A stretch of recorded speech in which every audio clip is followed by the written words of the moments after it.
నాయకుడంటే ఎవరు? కోట్లకు కోట్లు కుంభకోణాలు చేసేవాడా? లేక ఎకరాలకు ఎకరాలు భూకబ్జాలు అక్రమాలు చేసేవాడా? ప్రజల రక్తాన్ని సొమ్ము రూపంలో తాగేవాడా? ఈ రోజుల్లో నాయకుడంటే టక్కున గుర్తొచ్చేది ఇలాంటి వాళ్లే. వాళ్లు చేసిన అవినీతులే. ఏ రాజకీయ నాయకుణ్ణి చూసినా కోట్లకు కోట్లు వెనకేసుకునేవారే కనబడుతున్నారు.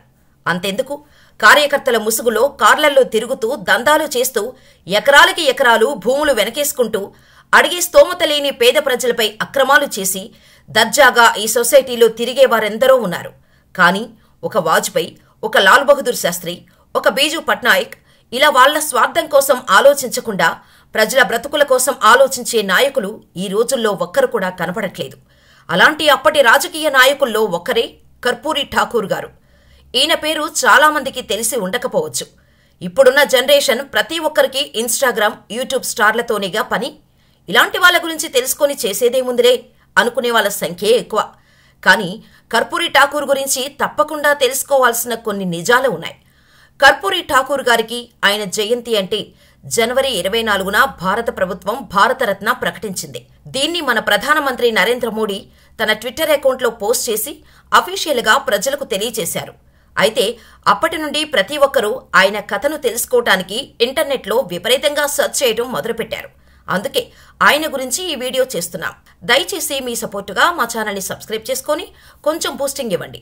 ఇలాంటి మరెన్నో గొప్ప వ్యక్తుల నిజ జీవిత కథలకు సంబంధించిన వీడియోస్ ప్రతిరోజు వస్తూనే ఉంటాయి. మిస్ అవ్వకుండా ఉండటానికి నోటిఫికేషన్ ఆన్ చేసుకోండి. అలాగే డిస్క్రిప్షన్లో ఇచ్చిన వాట్సాప్ ఛానల్లో జాయిన్ అవ్వండి. వీడియోని చివరి వరకు చూసి నచ్చితే లైక్ చేయండి. వీడియోపై అభిప్రాయాన్ని మాకు కామెంట్ చేయడం మాత్రం మర్చిపోకండి. ఇక వీడియో స్టార్ట్ చేసేద్దాం. బీహార్లో కనీసం 2% కూడా లేని నాయి బ్రాహ్మణ కులంలో పుట్టి పెద్ద నాయకుడిగా ఎదిగిన కర్పూరి ఠాకూర్ వారసత్వం కోసం పార్టీలు, నాయకులు పోటీ పడుతుంటారు. కర్పూరి ఠాకూర్ నిజాయితీ గురించి కథలు కథలుగా చెప్పుకుంటారు. సామాజిక న్యాయం కోసం నిరంతరాయంగా పోరాడిన కర్పూరి ఠాకూర్ కోట్ల మంది జీవితాల్లో మార్పులు తీసుకొచ్చారు.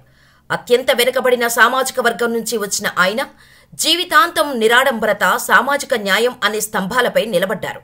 సీఎం పదవిలో ఉండి కూడా తన కుమార్తె వివాహాన్ని సొంత డబ్బులతో జరిపించారు. 1977లో సీఎంగా బాధ్యతలు చేపట్టారు. అప్పుడు కేంద్రంలో, బీహార్లో జనతా ప్రభుత్వం అధికారంలో ఉంది. ఓ కార్యక్రమానికి కర్పూరి చిరిగిన కుర్తాతో వెళ్లారు. ఆయన దగ్గర అప్పటికీ కొత్త బట్టలు కొనుక్కోవడానికి సైతం డబ్బులు లేవు. దాంతో కొత్త బట్టలు కొనడానికి ఆయనకు విరాళాలు పోగు చేసి ఇచ్చారు. కర్పూరి ఠాకూర్ 1967లో తొలిసారి ఉప ముఖ్యమంత్రి కాగానే స్కూల్స్లో ఇంగ్లీష్ను రద్దు చేశారు. దీనిపై అనేక విమర్శలు వచ్చాయి. కానీ దీనివల్ల ఆయన సామాన్యుల వద్దకు చదువును తీసుకెళ్లగలిగారనేది నిజం. అప్పట్లో మెట్రిక్యులేషన్లో ఇంగ్లీష్ సబ్జెక్టులో తప్పిన వారంతా తాము కర్పూరి డివిజన్లు పాస్ అయ్యామని సరదాగా చెప్పుకుంటూ ఉండేవారు. ఠాకూర్ ఉప ముఖ్యమంత్రితో పాటు విద్యాశాఖను కూడా చూసేవారు. ఆయన చేసిన ప్రయత్నాల కారణంగా మిషనరీ స్కూళ్లు హిందీలో విద్యాబోధన ప్రారంభించాయి. ఆర్థికంగా వెనుకబడిన వర్గాల పిల్లలకు ఆయన స్కూల్ ఫీజులను రద్దు చేశారు. భారతదేశంలో మెట్రిక్యులేషన్ వరకు ఉచిత విద్యను ప్రకటించిన తొలి ముఖ్యమంత్రి కూడా కర్పూరి ఠాకూరే. రాజకీయాలలో సుదీర్ఘకాలం ప్రయాణించిన ఠాకూర్ చనిపోయే నాటికి తనకు గాని, తన కుటుంబ సభ్యులకు కాని సొంత ఇంటిని కూడా సమకూర్చుకోలేకపోయారు. పాట్నాలో కాని, లేదంటే తన పూర్వీకుల నుంచి వచ్చిన ఇంటికి అదనంగా ఓ గజాన్ని కొనడం కాని ఆయన చేయలేదు. ప్రతిరోజు కోట్లాది రూపాయల కుంభకోణాలలో చిక్కుకున్న రాజకీయ నాయకుల పేర్లు వింటున్న ఈ రోజుల్లో కర్పూరి లాంటి నేత ఒకరున్నారంటే నమ్మశక్యం కాకుండా ఉంటుంది. 1952లో జననాయక్ ఎమ్మెల్యే అయ్యారు. ఆయన ఓ సమావేశానికి ఆస్ట్రేలియా వెళ్లాల్సి వచ్చింది. ఆయన దగ్గర కోటు లేదు. దీంతో తన స్నేహితుడిని అడిగి ఆయన కోటు తీసుకున్నారు. ఆయన అక్కడి నుంచి యుగోస్లోవియా వెళ్లారు. అయితే కర్పూరి కోటు చిరిగిపోవటాన్ని మార్షల్ గమనించి ఆయనకు ఓ కోటు అందించాడు. అయితే బీహార్ రాజకీయాలలో పార్టీలు మార్చడం, ఒత్తిడితో కూడిన రాజకీయాలు చేయడంపై కర్పూరిపై విమర్శలు ఉన్నాయి. రాజకీయ వంచకుడనే విమర్శలు కూడా వచ్చాయి. కుల సమీకరణాలను దృష్టిలో పెట్టుకుని అభ్యర్థులను ఎంపిక చేస్తున్నారని ప్రజలు ఆయనను ప్రశ్నిస్తుండేవారు. కానీ అవన్నీ పట్టించుకోలేదు ఠాకూర్. బీహార్ సంప్రదాయ వ్యవస్థలో అణగారిన కోట్లాది మంది ప్రజల గొంతుకగా మారి చరిత్రలో నిలిచారు. ఇక కర్పూరి ఠాకూర్ గారి పొలిటికల్ జర్నీ ఒకసారి క్లియర్గా చూద్దాం. 1924 జనవరి 24న బీహార్లో జన్మించిన కర్పూరి ఠాకూర్ బీసీ మంగళి వర్గానికి చెందిన వ్యక్తి. గాంధీజీ, సత్యనారాయణ సిన్హాల విధానాలకు ఆకర్షితులై ఏఐఎస్ఎఫ్లో చేరారు. క్విట్ ఇండియా ఉద్యమంలో భాగంగా కళాశాలను వదిలేశారు. స్వాతంత్ర సమరంలో పాల్గొని 26 నెలల పాటు జైలు జీవితం గడిపారు కర్పూరి ఠాకూర్. దేశానికి స్వాతంత్ర్యం వచ్చిన తర్వాత ఉపాధ్యాయుడిగా జీవితాన్ని ప్రారంభించిన ఆయన 1952లో సోషలిస్టు పార్టీ తరపున విధానసభకు ఎన్నికయ్యారు. దాంతో కేంద్ర ప్రభుత్వ ఉద్యోగుల ధర్నాను వెనక ఉండి నడిపించిన కారణంగా 1960లో మళ్లీ అరెస్టయ్యారు. 1967 నుంచి 1968 వరకు బీహార్ రాష్ట్ర విద్యాశాఖ మంత్రిగా పనిచేసిన ఆయన 10వ తరగతి పాస్ అయ్యేందుకు ఆంగ్లం తప్పనిసరి అనే నిబంధనను తొలగించేలా చర్యలు చేపట్టారు. అదే సమయంలో రాష్ట్రానికి ఉప ముఖ్యమంత్రిగానూ పనిచేశారు.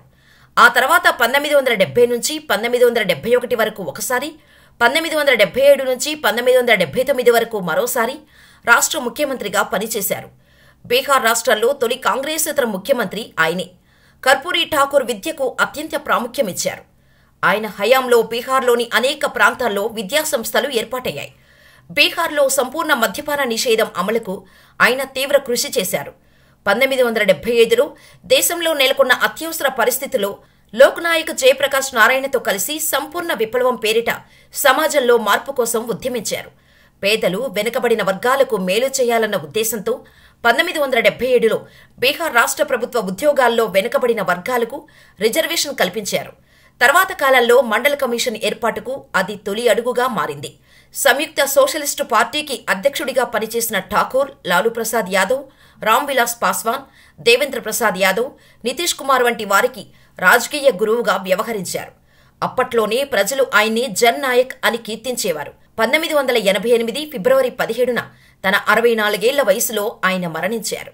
ఆయన పుట్టిన పిటాంగ్ జియా ఊరిని ఆయన మరణానంతరం కర్పూరి గ్రామ్గా పేరు మార్చారు.